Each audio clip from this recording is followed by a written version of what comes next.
Gustave Mahler. Bah oui, l'orchestre de Vienne qui joue Gustave Mahler, c'est beau, non? Très bien. Vous connaissez le concert annuel que vous écoutez le dimanche matin? Sehr schön. Oui, le concert en Autriche avec le Philharmonique de Vienne. Et pourquoi vous nous parlez de ça aujourd'hui? Alors parce que d'abord c'est leur anniversaire, et alors parce que l'orchestre philharmonique de Vienne, en gros, pour simplifier, c'est l'orchestre de Sissi. C'est l'orchestre de Sissi de François Joseph. Même si Sissi n'allait pas, même si Sissi, même si Sissi n'allait pas souvent à l'opéra, puisqu'elle voyageait de par le monde, c'est l'orchestre de François Joseph, c'est l'orchestre de l'opéra de Vienne, donc Vienne, capitale de la musique, plus belle ville du monde, on écoute Strauss, Mozart. Oh, calmez-vous. Oh, magnifique, sublime, sublime, sublime. La ville des princesses, c'est ça en fait. C'est pour ça que ça vous plaît. Des impératrices. Et alors donc, il a été créé en 1842, cet orchestre, et ce qui est formidable, c'est qu'il y a un journaliste français, qui est un journaliste du Figaro, un des critiques musicaux du Figaro, qui s'appelle Christian Merlin.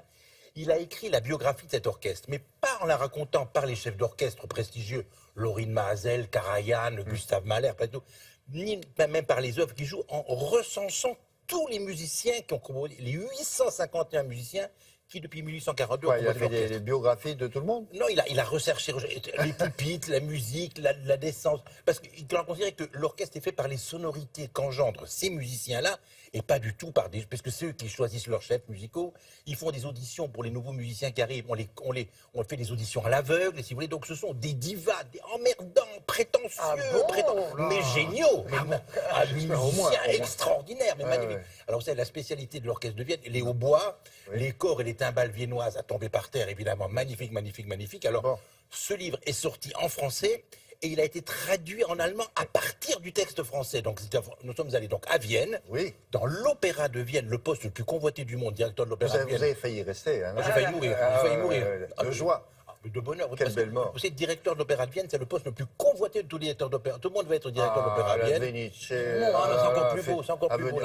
Alors on a rencontré Christian Merlin. La machine à café. Et on y va. Écoutez, regardez avec les oreilles. Regardez avec les oreilles. Voilà.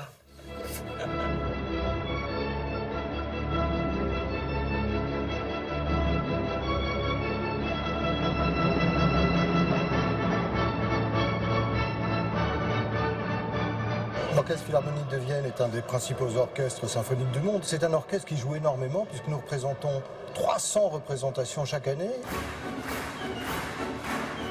Ils font 80 concerts au Musikverein ici dans la salle dorée, vous savez, le fameux concert du 1er de l'an.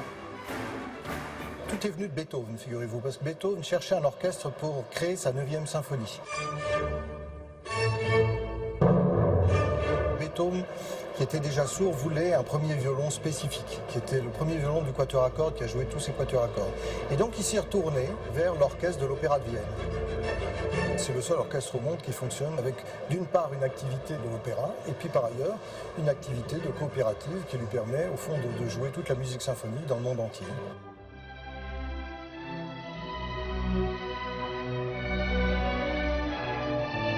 Un orchestre, c'est un phénomène mystérieux et fascinant parce qu'il est composé d'individualités qui doivent se réunir pour jouer ensemble et former un groupe, sans renoncer à leur propre personnalité. Et le Philharmonique de Vienne est un exemple magistral pour ça, parce que depuis le début, c'est un orchestre qui s'est fondé sur l'excellence.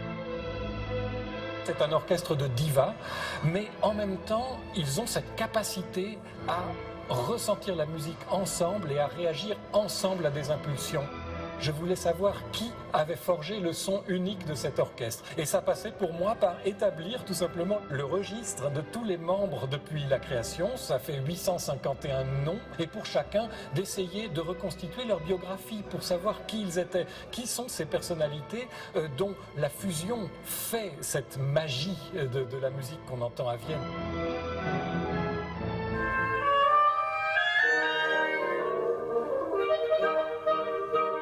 Ils ont été dirigés par tous les plus grands chefs d'orchestre du monde. Le plus prestigieux, certainement, c'était Gustave Mahler, qui a été directeur pendant 10 ans ici, dont on a le buste original de Rodin, dont il y a des tableaux, dont il reste aussi le piano de voyage qu'il emportait pour composer l'été. Il y a eu aussi Richard Strauss, qui a été directeur ici, Herbert von Karajan. Quand il y a une place de libre, il y a un concours qui se déroule derrière par avant et le musicien qui gagne le concours est engagé comme membre de l'Opéra de Vienne. Et après une période probatoire, il devient membre de l'Orchestre Philharmonique de Vienne. L'orchestre ne cherche pas simplement à engager une Formule 1 du violon, par exemple, ou de la clarinette, mais il cherche à engager un musicien qui puisse aussi se fondre dans le style caractéristique de cet orchestre. Je crois que ce qui distingue le jeu du Philharmonique de Vienne, c'est la souplesse, la manière de réagir instantanément à l'intention d'un chef, ou par exemple quand on est à l'opéra, à un chanteur qui modifie légèrement le tempo, l'orchestre va s'adapter immédiatement. C'est un orchestre qui répète peu et qui est obligé de jouer presque dans l'improvisation permanente. Parfois, ça peut déclencher des catastrophes, mais en même temps, c'est ce qui fait leur côté vraiment génial.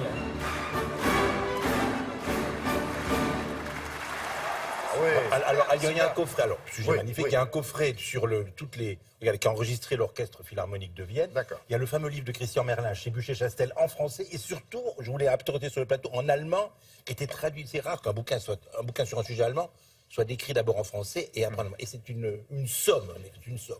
C'est un orchestre, c'est très masculin, hein, pas beaucoup de Ah non, femmes. non, il y a les femmes qui sont depuis 10 ans, même pas. Ben, Il y a on les une voit femme pas. qui est entrée il y a 10 ans. Oui, non. Vous ne les avez pas filmés. Ben non, mais il n'y en a pas. Il y en a peu. C'est bien ce que je vous reproche, Mais maintenant, elles peuvent y Faites rentrer. quelque chose. Maintenant, elles peuvent y Elles rentrer. peuvent rentrer maintenant. Mais oui, ben Et elles maintenant, votent. Merci beaucoup. ils ont voté le truc. Non, mais ce sont eux qui décident, c'est pas moi qui suis le chef. Il y a un concert de l'orchestre symphonique qui est au Théâtre des Champs-Élysées à la fin du mois, 31 mars. pas de toute façon. Ah, mais c'est magnifique, un sujet pareil, vous vous rendez compte. Ouais, très bien. On y va ou On peut encore écouter, Oui, Gustave ça, Mahler, si vous voulez. Ça fait on pas se retrouve de dans mal. quelques minutes.